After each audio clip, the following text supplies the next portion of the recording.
बातमीपत्रात आता पाहूयात गल्लीपासून ते दिल्लीपर्यंतच्या ताज्या घडामोडींचा धावता आढावा। मोदी 3-0 सरकारच्या मंत्रिमंडळाच्या स्थापनेनंतर 10 जूनच्या संध्याकाळी विभागांची विभागणी करण्यात आली। अर्थ मंत्रालय पुन्हा एकदा निर्मला सीतारामन यांच्या वाट्याला आले आहे। विभागांच्या विभाजनानंतर लगेचच वित्तमंत्र्यांनी निर्णय घेतला की जून 2024 साठी कर वितरणाच्या नियमित रिलीज रकमेव्यतिरिक्त अतिरिक्त हप्ता जारी केला जाईल, जो 1,39,750 कोटी रुपये आहे। 2024-25 या आर्थिक वर्षासाठी राज्यांना जारी केलेल्या या रकमेसह 10 जून 2024 पर्यंत राज्यांना एकूण 2,79,500 कोटी रुपयांचे कर वाटप करण्यात आले आहे। उत्तर प्रदेश रुपये 25,059 कोटी राज्यांमध्ये पहिल्या क्रमांकावर आहे, ज्याला नवीन हप्त्यात सर्वाधिक कर वाटप झाले आहे। बिहार 14,056 कोटी दुसऱ्या स्थानावरती आणि मध्य प्रदेश 10,970 कोटी तिसऱ्या स्थानावरती आहे। सर्वात कमी सिक्कीम रुपये 542 कोटी। वित्त आयोग देशातील सर्व राज्यांच्या समान विकास सुनिश्चित करण्यासाठी निधीचं वितरण करतो, त्यासाठी एक सूत्र स्वीकारलं जातं। यामध्ये वित्तीय क्षमता, वित्तीय शिस्त, राज्याची लोकसंख्या, राज्याचं क्षेत्रफळ विचारात घेतलं जातं। त्यामुळे यूपी, एमपी, बिहार या राज्यांना जास्त पैसा मिळतो। राज ठाकरेंनी मुंबईत गुरुवारी सर्व पदाधिकाऱ्यांची महत्त्वाची बैठक बोलावली आहे। पंतप्रधान नरेंद्र मोदी यांच्या शपथविधी सोहळ्याला निमंत्रण देण्यात आलं नाही।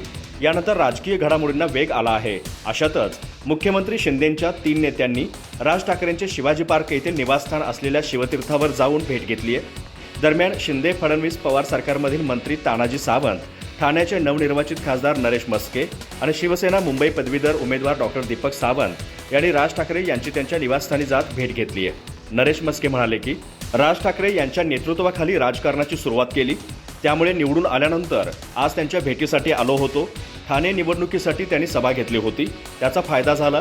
विधानसभा निवडणुकीसाठी तयारी सुरू केली आहे। तसेच काही लोक विशिष्ट समाजाचे तुष्टीकरण करत आहेत। लोकसभा निवडणुकीतल्या विजयानंतर पुन्हा एकदा आशीर्वाद घेण्यासाठी आज राजसाहेबांची भेट घेतली। सोबत माझे सगळे कार्यकर्ते आणि मनसेचे जिल्हा अध्यक्ष अविनाश जाधव हे सुद्धा होते। साहेबांनी दिलखुलास गप्पा मारत, दिल्लीत गेलात म्हणजे मराठी माणसाला विसरू नका, मराठी माणसाचा आवाज बुलंद करण्यासाठी तुम्हाला दिल्लीत पाठवलं आहे, अशी दरारायुक्त सूचना केली। त्यांची प्रत्येक सूचना आम्हाला मोलाची आहे।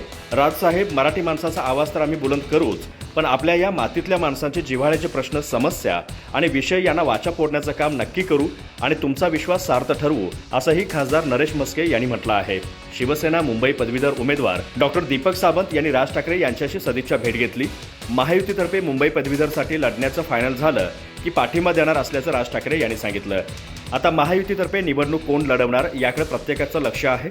जर दीपक सावंत यांची उमेदवारी फायनल झाली तर राज ठाकरे यांना पाठिंबा देतील। लोकसभेचे अंकगणित आणि सरकार आणि विरोधकांमध्ये सुरू असलेली खडाजंगी पाहता यावेळी सभापतीपद महत्त्वाचं ठरलं आहे। पंतप्रधान नरेंद्र मोदी यांच्या नेतृत्वाखालील एनडीए सरकारमधील 2 प्रमुख घटक पक्ष टीडीपी आणि जेडीयू ही या शर्यतीत सामील झाल्याचं दिसत आहे। टीडीपी नेते चंद्रबाबू नायडू आणि जेडीयू नेते नितीश कुमार यांना वाटतं की त्यांच्या पक्षाला फोडण्याचा प्रयत्न झाल्यास सभापतीपद जीवन विमा असेल। इंडिया ब्लॉकनेही असं म्हटलं आहे की अध्यक्षपद टीडीपीकडे गेल्यास ते पाठिंबा देण्यास तयार आहेत। मात्र मोदींच्या दुसऱ्या कार्यकाळात स्पीकर असलेले कोटाचे खासदार ओम बिर्ला पुन्हा रिंगणात आहेत। कॅबिनेट मंत्री न झाल्यामुळे अटकळांना वेग आला आहे। दरम्यान भाजपचे आंध्र प्रदेशचे अध्यक्ष डी पुरंदेश्वरी यांचेही नाव पुढे आले आहे। डी पुरंदेश्वरी या चंद्रबाबू नायडू यांच्या मेहुणी आहेत। त्यांचे सासरे NT रामराव यांनी उचलबांगडी केल्यानंतर त्यांच्यावर टीका होत असताना त्यांनी नायडूंना पाठिंबा दिला होता। अशा स्थितीतच त्यांना स्पीकर बनवल्यास नायडू यांच्यावर सॉफ्ट प्रेशर राहील। त्यांचा पक्ष पुरंदेश्वरी यांना विरोध करू शकणार नाही। पुरंदेश्वरी या कम्मा समाजाच्या आहेत। चंद्रबाबू नायडू हेही याच समाजाचे आहेत। आंध्र प्रदेशच्या राजकारणात हा एक प्रभावशाली समुदाय आहे। कम्मा समाज हा टीडीपीचा पारंपरिक मतदार मानला जातो। डी पुरंदेश्वरी बहाण्याने भाजपला नायडूंच्या पक्षाच्या पारंपरिक वोट बँकेला खीळ घालायची आहे हे स्पष्ट आहे। गेल्या टर्ममध्ये लोकसभेचे अध्यक्ष राहिलेले ओम बिर्ला यांना पंतप्रधान नरेंद्र मोदी यांच्या मंत्रिमंडळात स्थान देण्यात आलेलं नाही। सभापतीपदाचा कार्यकाळ पूर्ण झाल्यानंतर बिर्ला यांना मंत्रिमंडळात स्थान मिळेल असंही मानलं जात होतं। मात्र तसं न झाल्याने त्यांच्या भवितव्याबाबत अनेक तर्कवितर्क लावले जाऊ लागले आहेत। सूत्रांनी दिलेल्या माहितीनुसार बिर्ला यांच्यासाठी अजून मोठ्या भूमिकेचे दरवाजे खुले आहेत। आजपासून शरद पवार 3 दिवसांच्या बारामती दौऱ्यावरती आहेत। यावेळी त्यांच्यासमोर कार्यकर्त्यांकडून थेट बारामतीचा दादा बदला अशी मागणी करण्यात आली आहे। शरद पवार यांच्या भेटीसाठी गोविंद बागेत कार्यकर्ते मोठ्या संख्येने आले होते। यावेळी त्यांनी अजित पवारांविरोधात आवाज उठवण्यास सुरुवात केली आहे। त्यामुळे बारामतीमध्ये आता आगामी विधानसभा निवडणुकीच्या पार्श्वभूमीवर शरद पवार गटाकडून नवीन चेहऱ्याला संधी देण्यात येणार का असा प्रश्न उपस्थित होत आहे। शरद पवार आज बारामती दौऱ्यावर असताना कार्यकर्त्यांनी गोविंद बाग गाठून शरद पवारांची भेट घेत युगेंद्र पवार यांचे नाव पुढे करण्यात आले आहे. युगेंद्र पवार यांना उमेदवारी जाहीर करावी अशी मागणी कार्यकर्त्यांनी केली. यावेळी आम्हाला बारामतीचा दादा बदलायचा आहे असा एकच आवाज गोविंद बागेत घुमला आहे. त्यामुळे आगामी विधानसभा निवडणुकीसाठी युगेंद्र पवार विरुद्ध अजित पवार असा सामना होणार का अशी चर्चा आता राजकीय वर्तुळात रंगली आहे. युगेंद्र पवार हे बारामतीत लक्ष घालत आहेत. लोकांच्या समस्या जाणून त्याच्यावरती मार्ग काढण्यासाठी प्रयत्न करत आहेत. एक नवीन चेहरा तुम्ही बारामतीसाठी द्यावा अशी मागणी या कार्यकर्त्यांनी शरद पवारांकडे केली आहे. हातवारे करत शरद पवारांनी उमेदवारीची चर्चा करू नका, लवकरच निर्णय होईल असंही म्हणत कार्यकर्त्यांना संयम ठेवण्याचा सल्ला दिला आहे. मंगळवारी 11 जून रोजी NDA, Telugu Desam party, TDP, Jana Sena आणि भाजपच्या आमदारांनी आंध्र प्रदेशचे नवीन सरकार स्थापन करण्यासाठी विजयवाडा येथे बैठक घेतली. यामध्ये टीडीपीचे अध्यक्ष चंद्रबाबू नायडू यांची एनडीए विधिमंडळ पक्षाच्या नेतेपदी एकमतानं निवड करण्यात आली. अभिनेते राजकारणी जनसेना प्रमुख पवन कल्याण यांची विधानसभेत सभागृह नेतेपदी निवड करण्यात आली. यानंतर नायडू आणि कल्याण राज्यपाल एस अब्दुल नजीर यांची भेट घेण्यासाठी राजभवनात पोहोचले. त्यांनी राज्यपालांची भेट घेऊन सरकार स्थापनेचा दावा केला. राज्यपाल मंगळवारी सायंकाळपर्यंत नायडू यांना सरकार स्थापनेसाठी आमंत्रित करू शकतात. सूत्रांनी दिलेल्या माहितीनुसार नायडू 12 जूनला मुख्यमंत्री पदाची शपथ घेऊ शकतात. मुख्यमंत्री म्हणून त्यांची ही 4थी टर्म असेल. त्यांच्यासोबत पवन कल्याण उपमुख्यमंत्री पदाची शपथ घेऊ शकतात. ते आपल्या पक्षासाठी 4-5 कॅबिनेट पदांची मागणी करू शकतात. आंध्र प्रदेशमध्ये 4 जून रोजी लोकसभा निवडणुकीसह विधानसभा निवडणुकीचे निकाल जाहीर झाले. विधानसभेत एनडीएने प्रचंड बहुमताने विजय मिळवला आहे.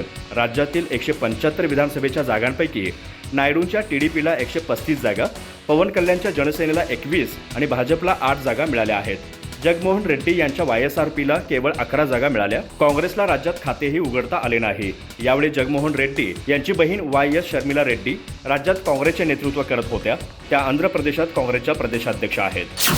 राजकारण म्हटलं की आरोप प्रत्यारोप, टीकांच्या फैरी, राजकीय हेवेदावे, पदांसाठी सुरू असलेली रस्सीखेच हाच विचार येतो. यामध्ये जिव्हाळ्याची नाती फार कमी पाहायला मिळतात. मात्र मनापासून मैत्री निभावणारे राजकारणातील एक नाते आहे प्रीतम मुंडे आणि रक्षा खडसे यांचे. कारण त्या दोघी अत्यंत चांगल्या मैत्रिणी आहेत. भाजप नेत्या रक्षा खडसे यांनी केंद्रात मंत्रिपदाची शपथ घेतल्यानंतर भाजप नेत्या प्रीतम मुंडे यांनी एक भावनिक पोस्ट केली आहे. या पोस्टमध्ये प्रीतम मुंडे यांनी रक्षा खडसे यांच्यासोबत काही आठवणींना उजाळा दिला आहे. दरम्यान रक्षा खडसे यांनी मंत्री झाल्यानंतर विविध ठिकाणी मुलाखती दिल्या. यावेळी एका मुलाखतीत त्यांनी सांगितलं की प्रीतम मुंडे संसदेत सोबत नसतील म्हणून मला रडू आलं. त्यांचा हा व्हिडिओ सध्या व्हायरल होत आहे. यानंतर प्रीतम मुंडे यांनीही रक्षा खडसे यांच्यासोबतचे अनेक फोटो शेअर केले आहेत. 10 वर्ष ही खूप काही देऊन गेलीत. बहुतेक चांगलंच. मंत्रिपदावर विराजमान झाल्यानंतर जल्लोष साजरा करण्यापेक्षा आपली मैत्रीण संसदेत नाही म्हणून गहिवरून येणारी तू रक्षा, आजच्या एवढ्या स्वार्थी जगात आपली मैत्री दृष्ट लागण्यासारखीच आहे. पक्षातील निवडणूक निरीक्षकांच्या एकमेकाच्या शिफारशी करणाऱ्या, स्वतःचं तिकीट जाहीर झालं की नाही यापेक्षा मैत्रिणीचं तर झालं ना हे बघणाऱ्या, निकालाच्या दिवशी स्वतःचे उतार चढाव हाताळताना देखील एक नजर कायम दुसरीच्या निकालाकडे ठेवणाऱ्या, 10 वर्ष सतत संसदेत शेजारी बसणाऱ्या, पक्षाच्या बैठकांना एकत्र जाणाऱ्या, दिल्लीत एकाच मजल्यावर राहणाऱ्या, एकमेकींना राजकीय घटनांपासून कपड्यांच्या रंगसंगतीपर्यंत सल्ले देणाऱ्या, संसदेतली विधेयकांची चर्चा करणाऱ्या, आपण अनेक देवदर्शनांना देखील एकत्र गेलो असं पोस्टमध्ये म्हटलं आहे. मराठा आरक्षणासाठी बेमुदत उपोषण करणाऱ्या मनोज जरांगेंची प्रकृती खालावली आहे. त्यांनी डॉक्टरांचे उपचार घेण्यास नकार दिला आहे. मनोज जरांगे यांच्या उपोषणाचा आज 4था दिवस आहे. 8 जूनपासून त्यांनी उपोषणाला सुरुवात केली आहे. सगळे सोयऱ्यांची अंमलबजावणी ही त्यांची प्रमुख मागणी आहे. मनोज जरांगे पाटील म्हणाले की कठोर उपोषण सुरू आहे. उगाचच मराठ्यांना लाडगोडी लावत असतील. गोड बोलून काटा काढायचं काम सुरू असल्याचा अंदाज मला दिसत आहे. एकीकडे तातडीने मार्ग काढू म्हणायचं, इकडं कठोर उपोषण सुरू आहे, इकडे अमरण उपोषण सुरू आहे. सरकार मुद्दाम बैठका घेऊन मला लाडीगोडी लावण्याचा प्रयत्न करत आहे. सरकार मुद्दामहून डाव खेळत आहे. त्यांना माया असते तर दखल घेतली असती. सरकारकडून खेळवणं सुरू आहे असं दिसतं. मात्र त्यांनी दखल घेतली नाही तर मराठे चांगला हिसका दाखवतील असा इशारा जरांगे पाटील यांनी दिला.